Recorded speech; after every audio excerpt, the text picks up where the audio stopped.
ॐ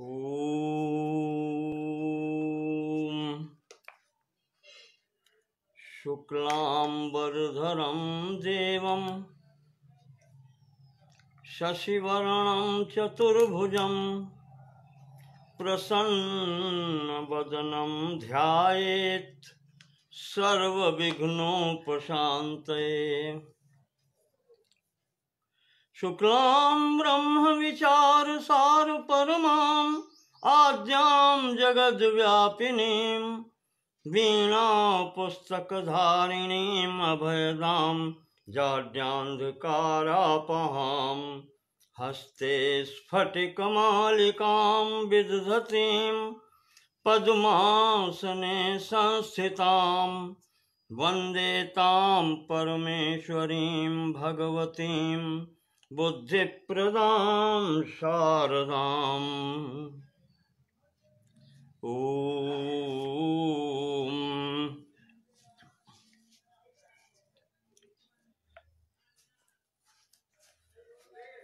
सांख्य दर्शन के अंतर्गत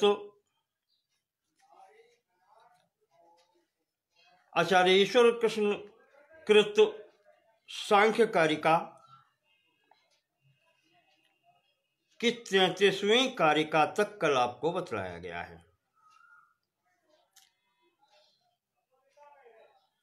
आज इस खंड में आगे चलते हैं 35वीं कारिका, 34वीं कारिका। 33 कारिकाओं का विवरण कल हो चुका है। 34वीं कारिका है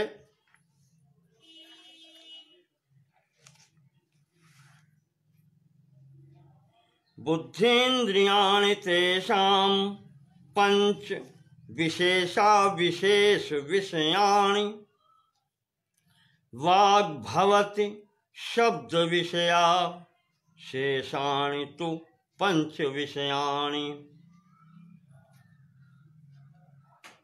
ये 34वीं कारिका है। इससे पहले कल मैंने आपको 33वीं कारिका में बतलाया था कि बाह्य इंद्रियां जो 10 हैं वो वर्तमान कालिक और आंतरिक इंद्रियां जो हैं अंतःकरण, मन, अहंकार और महत, ये तीनों कालों में विषयों का विवेचन करती हैं। अब आगे 34वीं कारिका में इन्हीं का व्याख्यान किया जा रहा है। बुद्धीन्द्रियाणि तेषां पंच विशेषा विशेष विषयाणि।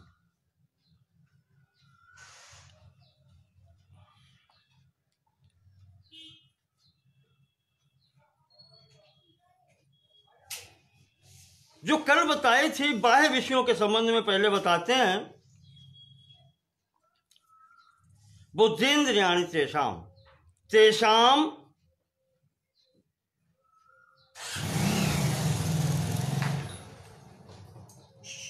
दशानां बाह्यकरणानां मध्ये,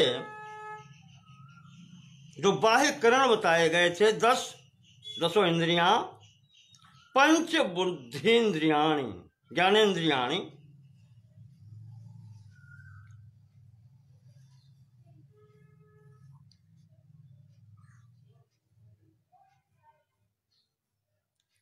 ते विशेषा विशेष विषयाणि, वो सब जो हैं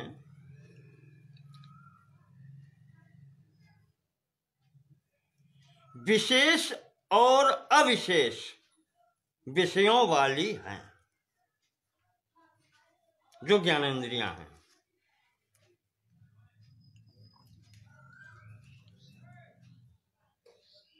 तो इस प्रकार से विशेष अविशेष विषयाणि, ये कहना चाहिए कि विशेषण हैं ज्ञानेंद्रियों के लिए। तो यहां पर विशेष क्या है?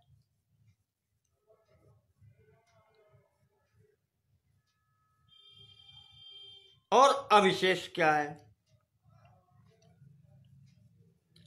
अविशेष जो कहे जाते हैं वो सूक्ष्मता का प्रदर्शक है और सूक्ष्म भूत या तन्मात्राएं जिनको कहते हैं उनसे अविशेष का ग्रहण होता है। शब्द, स्पर्श, रूप, रस, गंध। और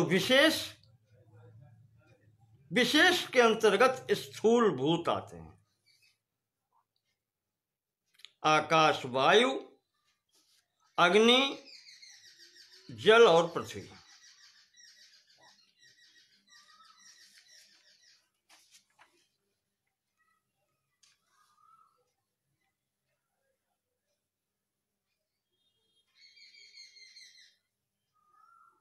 यहां पर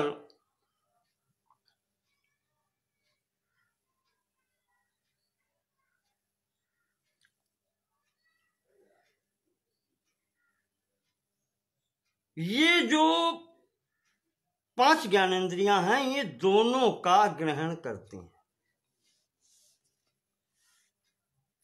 तन्मात्राओं का भी और आगे तन्मात्राओं से जो उत्पन्न होते हैं स्थूल भूत, इन दोनों विषयों को ये ग्रहण करने वाली हैं।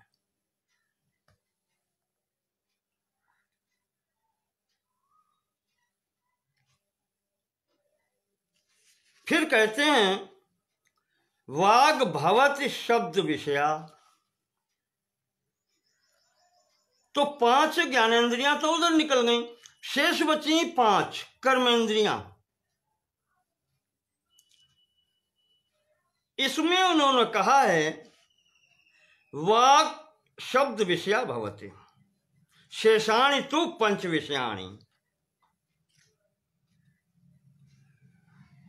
जो वाक इंद्रिय है, वाणी, यह वाक इंद्रिय, इससे केवल वाणी उत्पन्न होती है।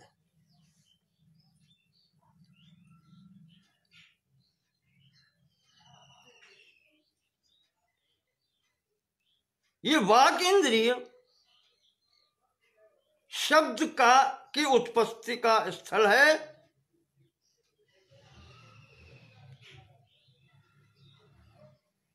अब यहां पर 2 प्रकार की चीजें पुनः आ गई।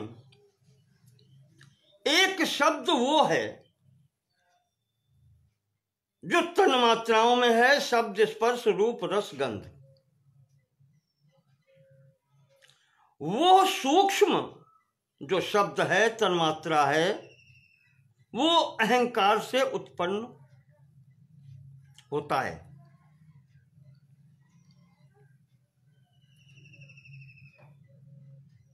और ये वाक इंद्रिय भी अहंकार की ही विकृति है।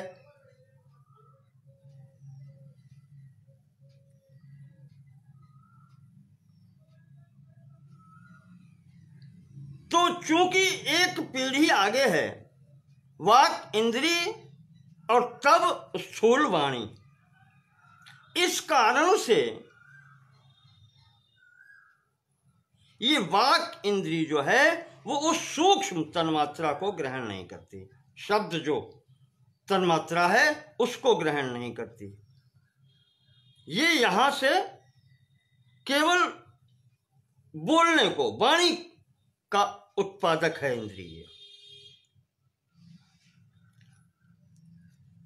कर्मेंद्रियों में प्रथम इसे अलग कर दिया और शेष जो 4 बची हैं, पाणिपाद, उपस्थ, पायु, ये चारों इंद्रियां जो हैं शेषाणी,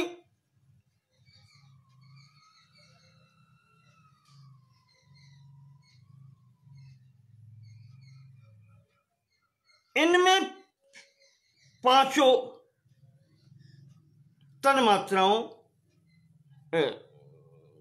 तन्मात्राएं होती हैं। इनमें केवल वाक इंद्री में एक वाणी, वैखरी, ये होती है और शेष जो चार इंद्रियां हैं, पाणिपाद पायोपस्थ, वो पांच तत्वों वाली हैं, या उसमें शब्द स्पर्श रूप रस गंध, इन चारों में होते हैं। केवल वाक में एक ही होता है, वाणी।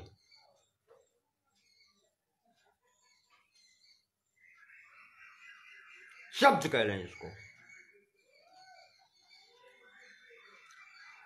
और शेष चार में पांचों शब्दादि लक्षणवती कहते हैं कि शब्द स्पर्श रूप रस गंध, ये पांचों होते हैं इसमें।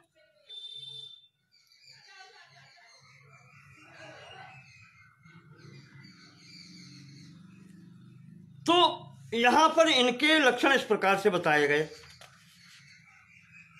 34वीं में, इनके विषय सबके बताए गए।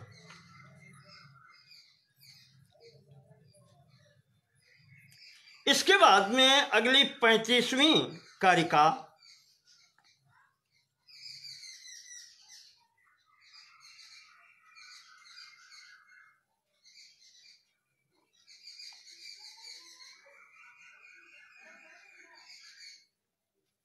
में इन सबके लिए जो 13 करण हैं, इनके दो विभाग किए गए हैं,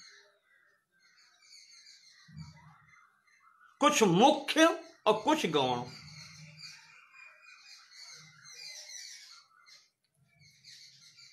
तो 35वीं कारिका कहती है, शांतःकरणा बुद्धि सर्वं विषयम अवगाहते यस्मात्।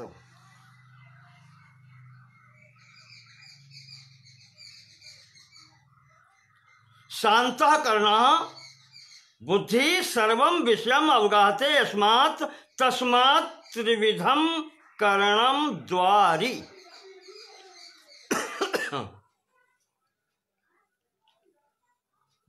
द्वाराणि शेषाणि।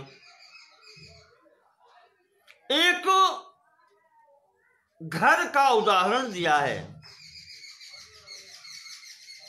सदन या घर कहें जिसमें हम रहते हैं, इसका उदाहरण दिया है कि इसमें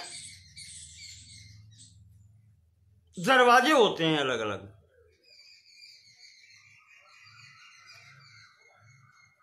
प्रत्येक गृह या प्रत्येक घर दरवाजों वाला होता है, पर इसमें मुख्य क्या होता है? मुख्य होता है इसमें अंदर का भाग, जहां सब लोग रहते हैं।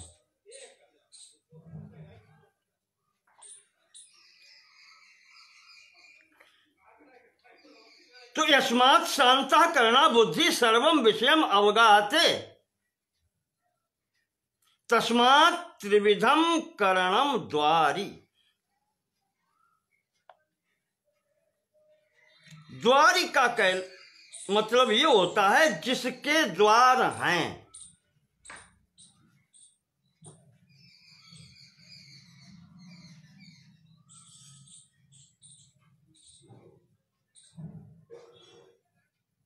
और द्वार वो हैं जहां से गृह में प्रवेश किया जाता है।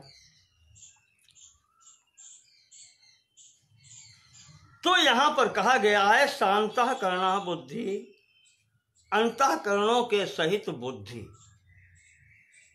अंतःकरण बुद्धि को बाद में कौन रह गए? मन और अहंकार।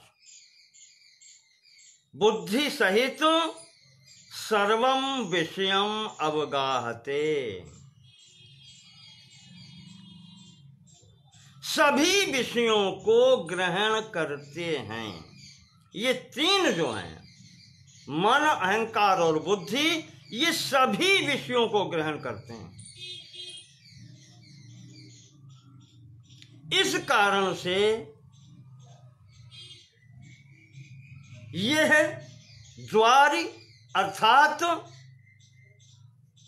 गृह, घर कह लें, या अंतःकरण जो कहे जाते हैं, ये मुख्य हैं, और शेष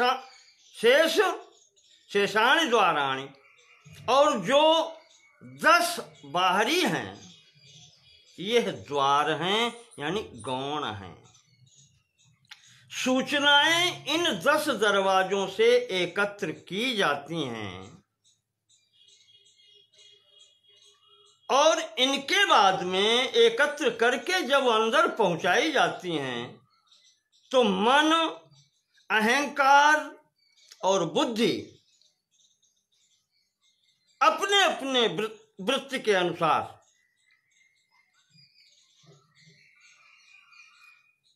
इन सूचनाओं को विषय बना करके अपना अपना कार्य करती हैं और अंत में अध्यवसाय से युक्त होकर के बुद्धि जो है, अध्यवसायत्मिका बुद्धि, वो निश्चय ज्ञान प्राप्त करती है।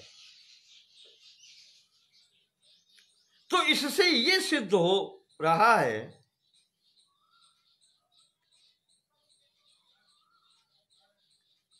कि निश्चय करने वाली बुद्धि सबसे श्रेष्ठ है, उसके पश्चात अहंकार और उसके पश्चात मन आता है। तो ये क्रमशः अवतरण की स्थिति में होते हैं। बुद्धि से छोटा अहंकार, अहंकार से छोटा मन, और इन तीनों की तुलना में जो इंद्रियां हैं 10, वो गौण हैं, वो अप्रधान है।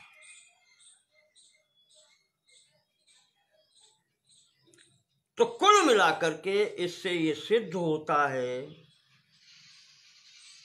कि इन संपूर्ण करणों में, अंतःकरण और बाह्य करणों में, बुद्धि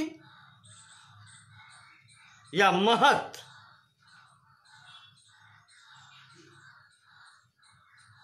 यह प्रधानतम इंद्रिय है। सबसे मुख्य कार्य इसका ही है।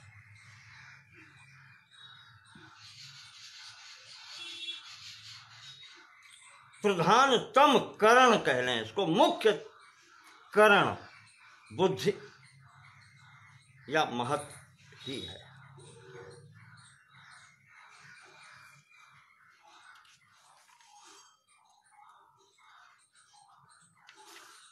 ये स्थिति हुई।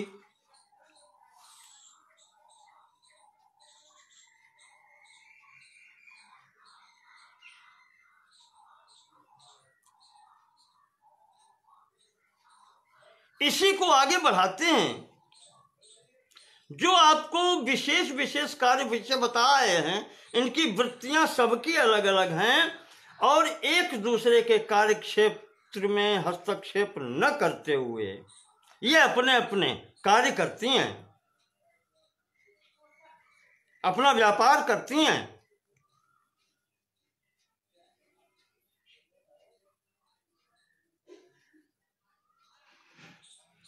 तो उसके लिए कहते हैं पुनः एते प्रदीप कल्पाः परस्पर विलक्षणा गुण विशेषाः कृत्स्नम पुरुषस्यार्थम प्रकाश्य बुद्धौ प्रयच्छन्ति।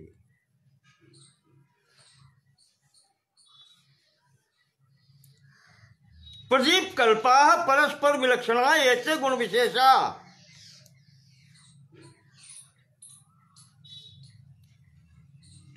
ये जो गुण विशेष हैं, प्रारंभ से ही बताए थे, सत्वगुण, रजोगुण, तमोगुण,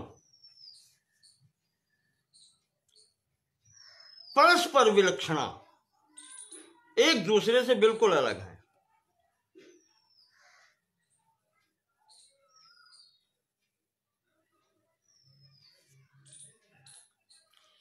ये सब मिलकर के जब व्यक्त होते हैं तो ये 13 जो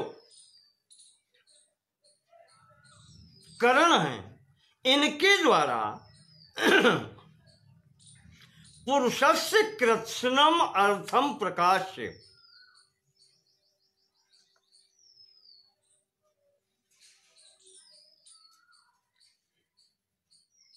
पुरुष का जो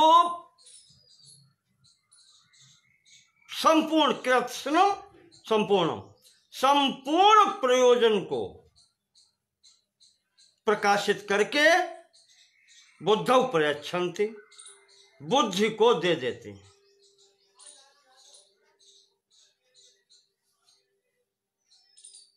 बाह्यकरण और 10 और मन तथा अहंकार, ये सब मिलकर के उसमें बुद्धि की भी भूमिका है।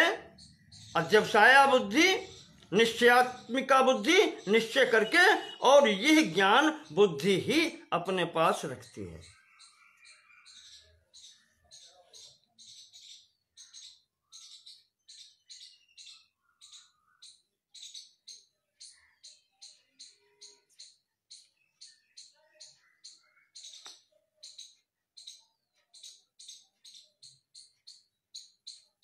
तो ये जो अब इन्होंने कहा है कि गुण विशेषा क्यों कह दिया, क्योंकि विशेष गुणों से ही तो इनकी उत्पत्ति हुई है। मूल तो वही है, सत्य रज तम, मूल तो वही है, और ये सब परस्पर विलक्षण है। जैसे वही प्रदीप कल्पा, दीपक का उदाहरण लेते हैं।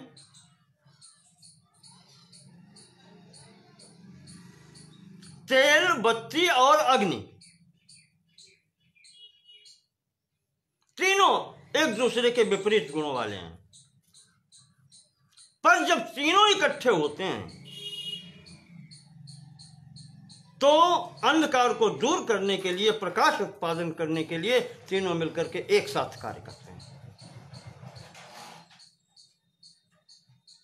और जो इनका प्रयोग करता है उसके प्रयोजन को यह सिद्ध करता है, यानी प्रकाश कर देता है। इसी प्रकार से यहां पर ये तीनों गुण सत्य, रज और तम मिलकर के जब व्यक्त होते हैं तो 13 करण, जिसमें से बाह्यकरण 10 और 3 अंतःकरण, ये मिलकर के इनका आदि कारण तो वही है, सत्य, रज और तम। ये सब मिलकर के एक प्रदीप की तरह दीपक की भांति ज्ञान उत्पन्न करते हैं, प्रकाश रूपी ज्ञान उत्पन्न करते हैं। बुद्धौ प्रयच्छन्ति, ये बुद्धि को दे देते हैं।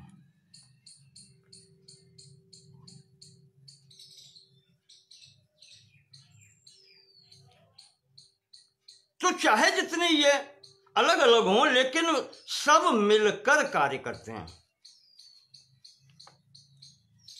स्वतंत्र अकेले एक सब कार्य नहीं कर सकता। तो इसीलिए ये 13 करण कहे जाते हैं।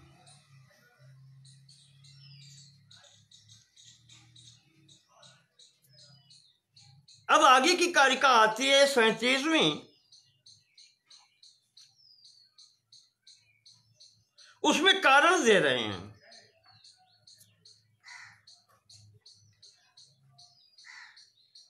क्या कारण देते हैं?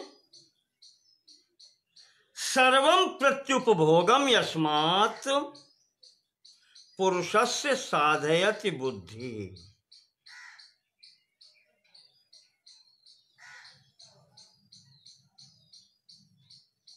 पुरुष को जिस वस्तु की आवश्यकता है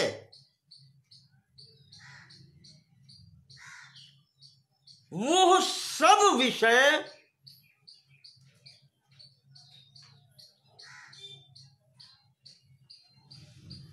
प्रत्युपभोगम, प्रत्युपभोगम का अर्थ है प्रति उपभोग। विषयों को ग्रहण करने के उपरांत जो ज्ञान मिलता है, भोगों से उत्पन्न जो ज्ञान होता है, तो सर्वम प्रत्युपभोगम, यस्मात् पुरुषस्य साधयति बुद्धि। बुद्धि साधयति, जो ज्ञान है वो बुद्धि ही साधयति, वही संपादित करती है।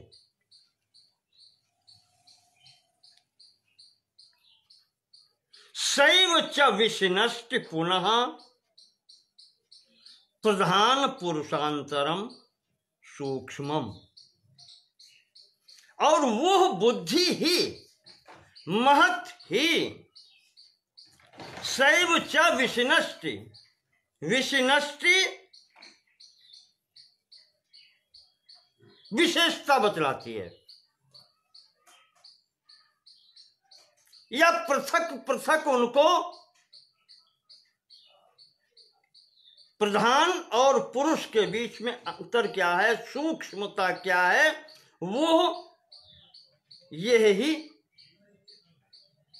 संपादित करती है, प्राप्त करती है। वो ज्ञान जो उत्पन्न करती है,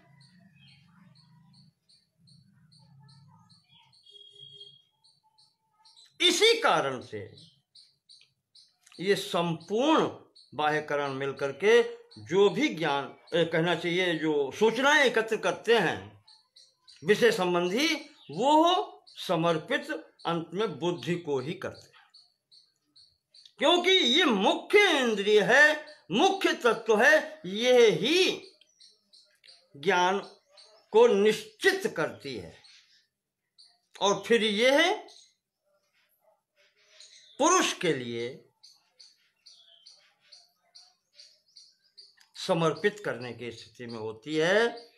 तस्मात् उक्त वैशिष्ट्येन सर्वाणि करणानि विषयं प्रकाश्य बुद्धौ प्रयच्छन्ति। इसी कारण से सभी करण जो हैं, शेष करण 12, वो सब सूचनाएं एकत्र करके जो भी उन्हें ज्ञान उससे मिलता है, वो बुद्धि को ही समर्पित करते हैं।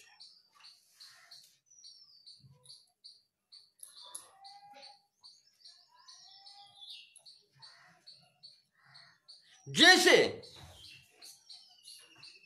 किसी राजा की प्रजा तो सभी हैं, राजा के कार्य क्षेत्र में, राज्य में संपूर्ण मनुष्य जो है, जीव हैं, वो प्रजा कही जाती है। पर उसमें भी प्रधानता किसकी होती है? जो उसका प्रधानमंत्री होता है, उसकी प्रधानता होती है। हैं तो वैसे सभी मनुष्य, पर प्रधानता जो है उस प्रधानमंत्री की होती है। समान कर्मयोगे बुद्धेः प्राधान्यम लोकवल लोकवत। सांख्य सूत्र के 2 अध्याय का 47वां सूत्र कहता है लोकवत, जैसा कि लोक में प्रचलित है, सबका समान कर्म है, योगदान भी समान है, लेकिन फिर भी एक व्यक्ति की प्रधानता होती है। राजा के यहाँ जैसे प्रधानमंत्री की विशेषता होती है, उसी प्रकार से यहाँ पुरुष के समक्ष, प्रधान और पुरुष के बीच में इस महत बुद्धि इंद्रिय की, बुद्धि की, महत की प्रधानता होती है। इसी कारण से संपूर्ण ज्ञान एकत्र होकर के इसी को ही समर्पित सभी करण कर देते हैं।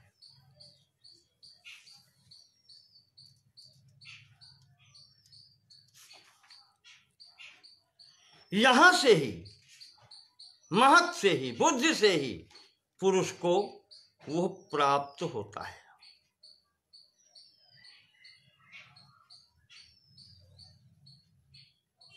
ये ही सर्व विषयोपभोग साधिका है पुरुष के लिए।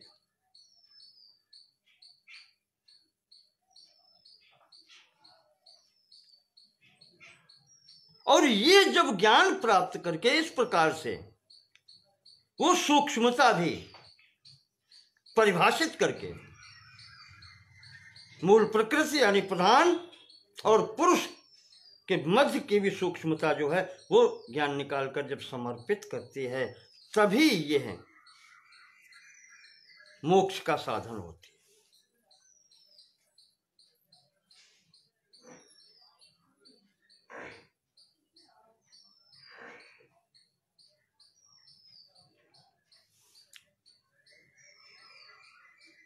तो इस प्रकार से इस कारिका में पहले भाग में तो बताया गया है, भोग की बात कह दी गई है कि सर्वम प्रत्युभोगम अस्मात् पुरुषस्य साध्यत बुद्धि, इसमें भोग की बात आई है। और दूसरे पंक्ति में जो कहा है सैव च विष्णस्य पुनः प्रधान पुरुष अंतरम सूक्ष्मम, यह मोक्ष की या कैवल्य की सिद्धि के लिए है। दोनों यहां पर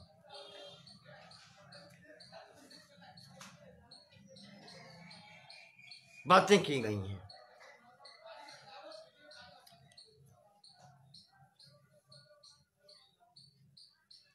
तो अंतिम पंक्ति जो कहती है कि प्रधान पुरुषांतरम सूक्ष्मम, बस यही पुरुषार्थ है, यही प्रयोजन है सांख्य दर्शन का, यही अपवर्ग है, यही कैवल्य है, यही मोक्ष है।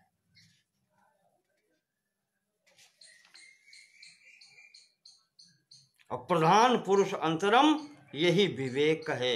ये विवेक जब हो जाता है तब मोक्ष की प्राप्ति हो जाती है।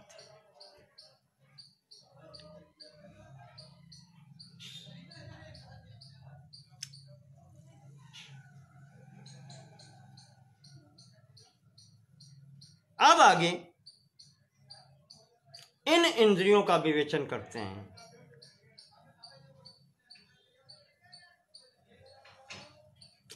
अंतःकरण का तो विवेचन कर दिया,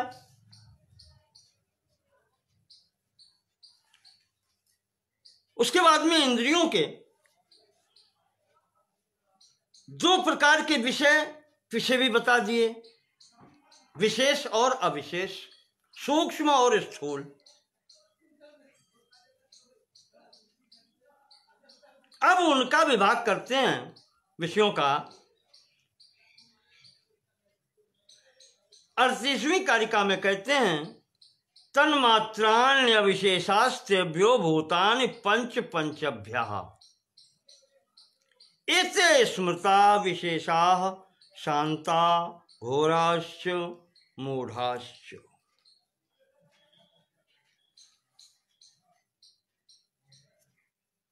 तन्मात्राणि अविशेषाः, अविशेष मैंने बताया था कौन है, सूक्ष्म तन्मात्राएं, यह अविशेष कही जाती हैं।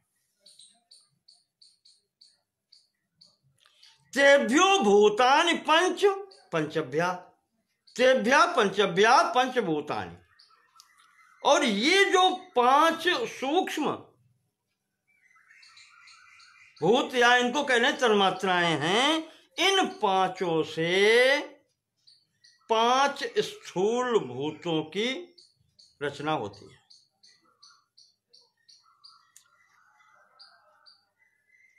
संभवंती उत्पन्न होते हैं, पांच तन्मात्राओं से पांच स्थूल भूत उत्पन्न होते हैं।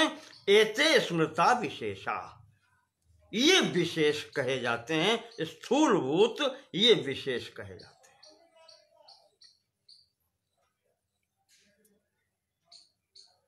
शांता घोराश्च मूढ़ाश्च, इसमें भी तीनों गुण होते हैं।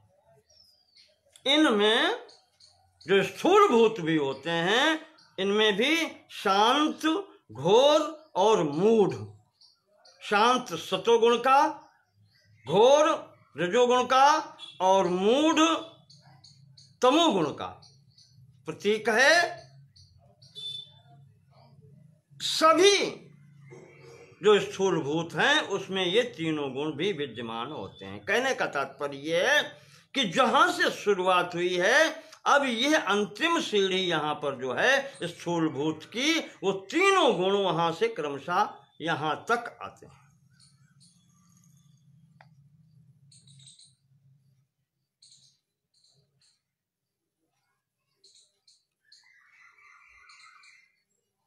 तो सुख दुख और मोह से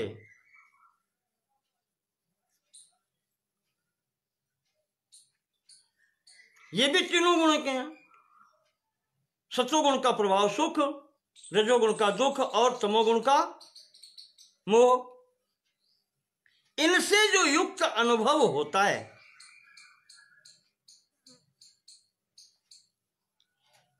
ये विशेष कहे जाते हैं। वो प्रारंभ यहीं से होता है, स्थूल भूतों से।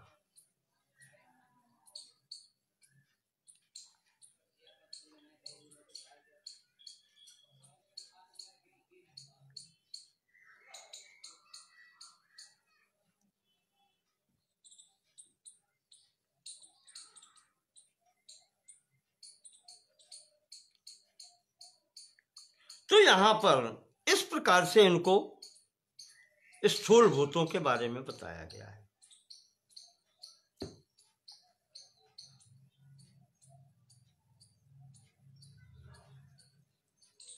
अब यहां पर इन्होंने जैसे गौड़पाद जी ने अपने भाष्य में दिया है,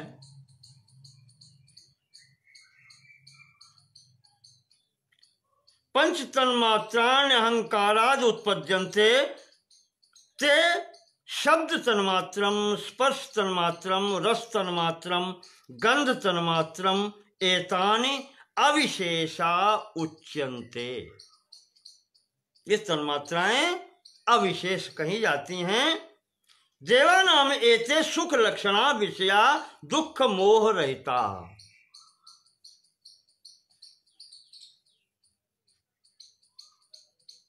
देवताओं में ये सब सुख उत्पन्न करने वाले होते हैं, सुख लक्षणा विषया दुख मोह रहिता, दुख मोह से रहित होते हैं। तो अब ये अपना अलग अलग स्पष्टीकरण है। यहां तो देवों का नाम नहीं आया।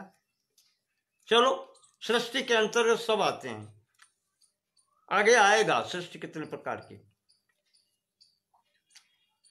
तो और पंचभ्या यानी तन्मात्रेभ्या पंच महाभूतानि पृथ्वी जल तेज वायु आकाश एते स्मृता विशेषा, ये विशेष कहे जाते हैं। गंध तन्मात्रात् पृथ्वी, रस तन्मात्रात् आपः, रूप तन्मात्रात् तेजः, स्पर्श तन्मात्रात् वायुः, शब्द तन्मात्रात् आकाशम। इत्येवं उत्पन्नानि एतानि महाभूतानि एते विशेषाः मानुषाणाम विषया। इस कारण से इसको विशेष कहा जाता है। मानुषाणाम विषया, मनुष्यों के ये विषय हैं। देवताओं के लिए उधर कर दिया अलग कि वहां दुख मोह रहता, पर यहां शांता सुख लक्षणा, घोरा दुख लक्षणा, मूढ़ा मोहजनका।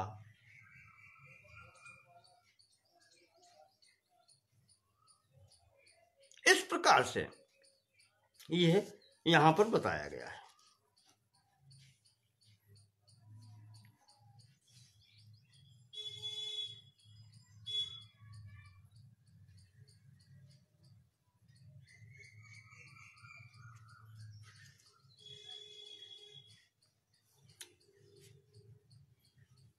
अब ये विशेष अविशेष का रूप निरूपित कर दिया। अब विशेष के अंतर्गत और जो बातें आती हैं उनके बारे में बताते हैं। शरीर कैसे प्राप्त होता है हमारा? सूक्ष्मा माता पितृजा सह प्रभूतैस्त्रिधा विशेषा स्युः। सूक्ष्मास्तेषां नियता माता पितृजा निवर्तन्ते। 39वीं कारिका। ये कहती है कि एते विशेषा सूक्ष्म माता पितृजा प्रभूतई, ये जो विशेष सूक्ष्म रूप से माता पिता से प्रादुर्भूत होते हैं, माता पिता से प्राप्त होते हैं।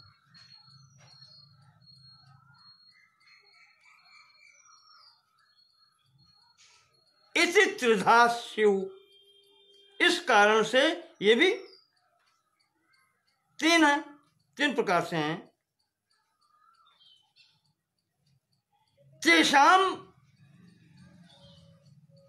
त्रयाणाम मध्ये सूक्ष्मा नियता माता पितृजा च निवर्तन्ते।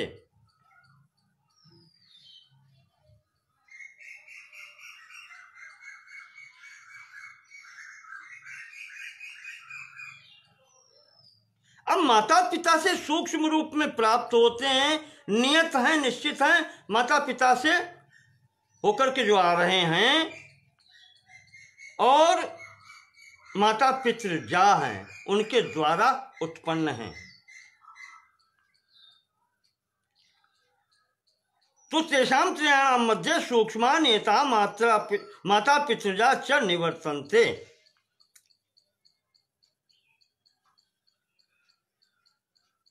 तो यहां से जब ये शरीर प्राप्त हो जाता है, जो सूक्ष्म है, नियत है, माता पिता से उत्पन्न है, और उत्पन्न होकर के फिर वो माता पिता भी निवृत्त हो जाते हैं।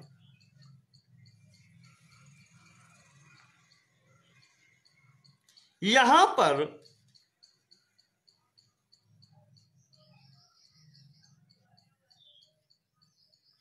सांख्य सूत्र तीसरे अध्याय का 7वां सूत्र कहता है, माता पितृजम स्थूलम प्रायश इतरन न तथा।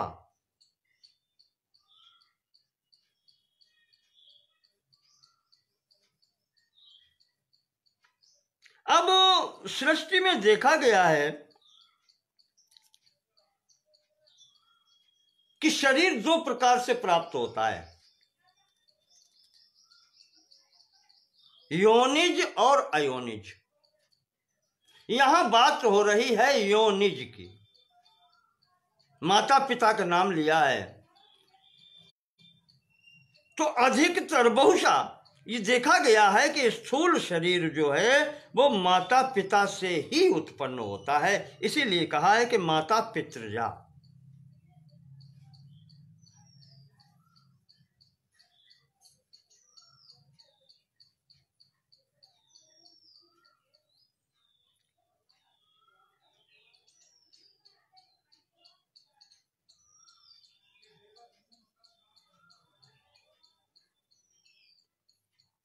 यहां पर जो है,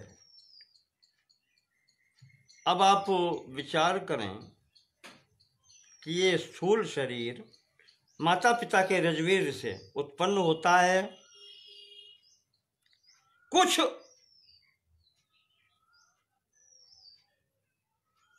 उपादान कारण माता से प्राप्त होते हैं, कुछ पिता से प्राप्त होते हैं। कहा यह गया है कि तीन उपादान, रक्त, त्वचा और मांस, ये माता से प्राप्त होता है। ये नाड़ियों का जाल, जिसको स्नायुमंडल कहते हैं, अस्थियां और मज्जा, ये तीन धातुएं पिता से प्राप्त होती हैं।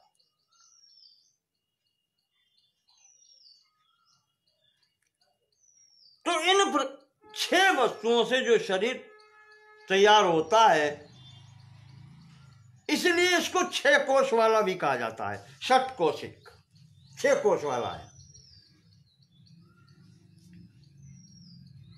और शरीर भी यहां पर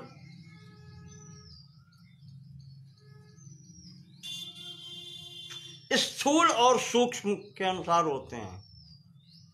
तो जो सूक्ष्म शरीर है वो आप इनको पंच महाभूत हटा दीजिए, तो शेष जो होते हैं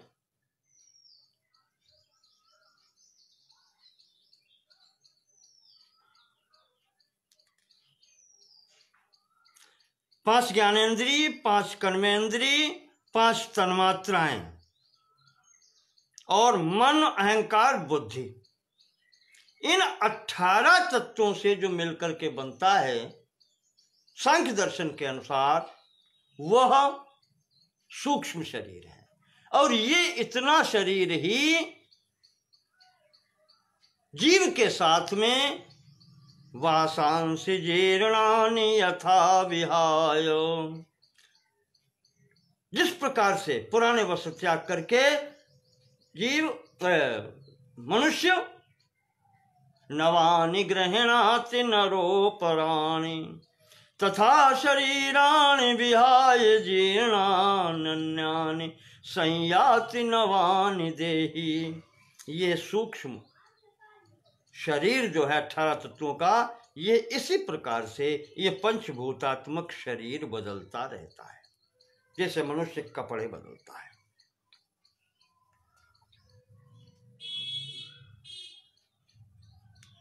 और ये सूक्ष्म शरीर ही अव्याहत गति इसकी होती है, अवरुद्ध गति होती है, कहीं आ जा सकता है। इस स्थूलता आने पर ये फिर सीमित हो जाता है।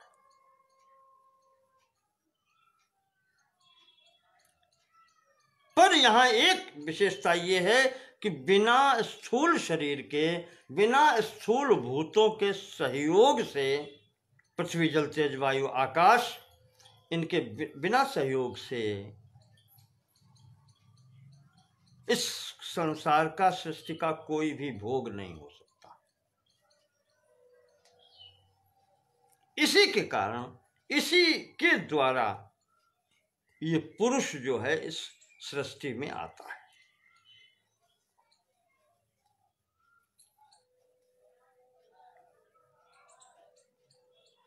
तो ये यहां पर बताया गया है। मरण काले माता पितृजम शरीरम यहैव निवृत्य भूम्यादिषु प्रलीयते। गौड़पाद जी कहते हैं माता पितृजा निवर्तन्ते, यह भी यहीं पर छूट जाता है। जो माता पिता के द्वारा इस प्रकार से प्राप्त हुआ होता है वो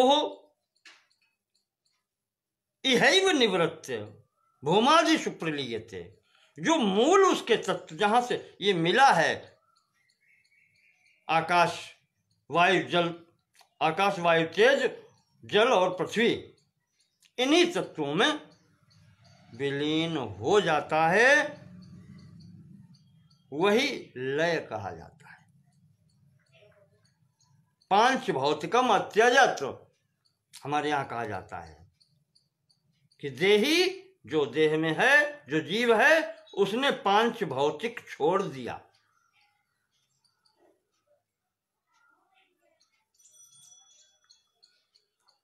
तो ये यहां पर इसका बताया गया,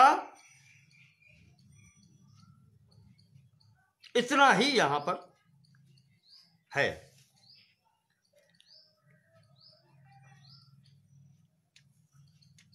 आगे फिर 40वीं कारिका में सूक्ष्म शरीर का रूप वही बताया जो मैंने आपको बताया।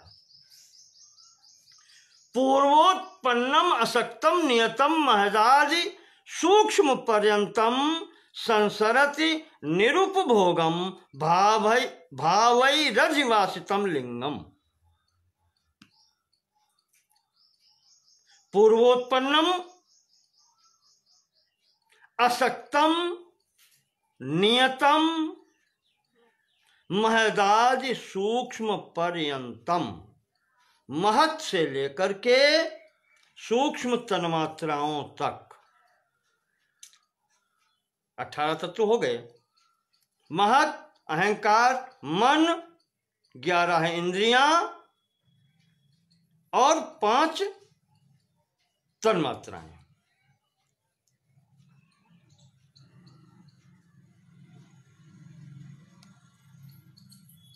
महत, अहंकार, मन, 10 इंद्रियां और 5 तन्मात्राएं, ये 18 तत्व मिलकर के संसरत निरुपभोगम, ये भोगहीन है, ये भोग नहीं कर पाता। भावई रजिवासितम लिंगम, लेकिन भावों से अधिवासित है, वासनाएं हैं इसमें। और कहें अगर बुद्धि साथ में है, महत प्रथम तत्व साथ में है, तो उसके जो 8 गुण बताए थे,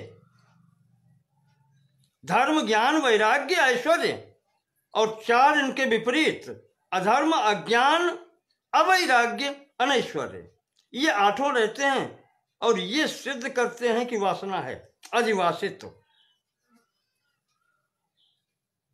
भावैर अधिवासितम लिंगम, ये लिंग शरीर या सूक्ष्म शरीर कहा जाता है।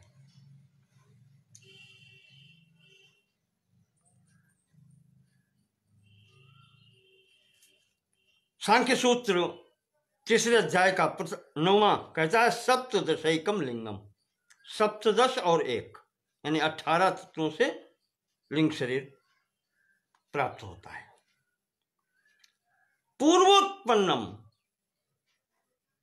जहां से व्यक्त होता है ये वहां से ही प्रारंभ हो जाता है, महदादि पर्यंत, महदादि सूक्ष्म पर्यंतम, क्योंकि प्रथम व्यक्ति जो है, व्यक्त जो होता है, अव्यक्त से जहां व्यक्त होता है वो प्रथम तत्व है बुद्धि महत, तो ये वहां से ही लिंग शरीर की स्थिति बन जाती है। असक्तम,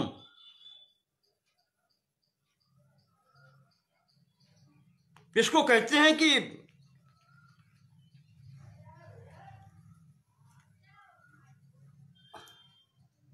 आसक्त नहीं है, जो असक्तम, जो कहीं पर ठहरता नहीं है, सर्वत्र जा सकता है, इसकी स्थिति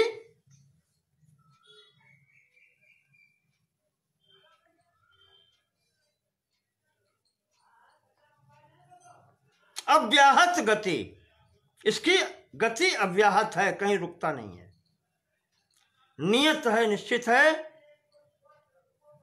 और महत से उत्पन्न होकर के सूक्ष्म वो जो तन्मात्राओं तक है, ये जो है 18 तत्वों से युक्त होता है, भोगहीन है। मैंने कहा था अभी, भोग जब स्थूल भूत युक्त हो जाते हैं तभी ये भोग करने में समर्थ होता है। ये सूक्ष्म शरीर सब जगह विचरण करता रहता है। ये यहां पर 40वीं कारिका में बताया गया है।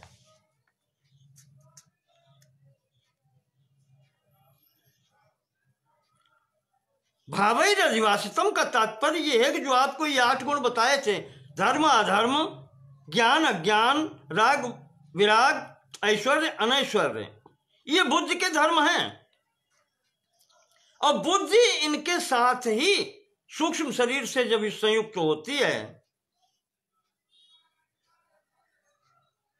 तो ये शरीर, सूक्ष्म शरीर जो है, इन 8 भावों से युक्त होता है। भावैर अधिवासितम, जैसे फूल में खुशबू होती है, फूल पुष्प में सुगंध वासित होती है, उसी प्रकार से ये भाव भी इसके अंतर्गत अधिवासित होते हैं।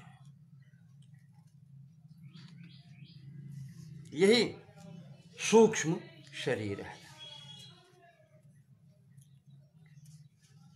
तो 40वीं कारिका तक हम पहुंचते हैं और आज यहीं पर विश्राम देते हैं इसको। वैसे आशा तो नहीं थी आज हो पाएगा, कल मैंने कह दिया था, फिर भी समय मिल गया। बाहर धूमधाम चल रही है, मतदान का दिन है, ग्राम पंचायत के चुनाव का, इस कारण से यहीं पर इसको स्थगित करते हैं और अगले खंड में 41वीं कारिका फिर आपको बताएंगे।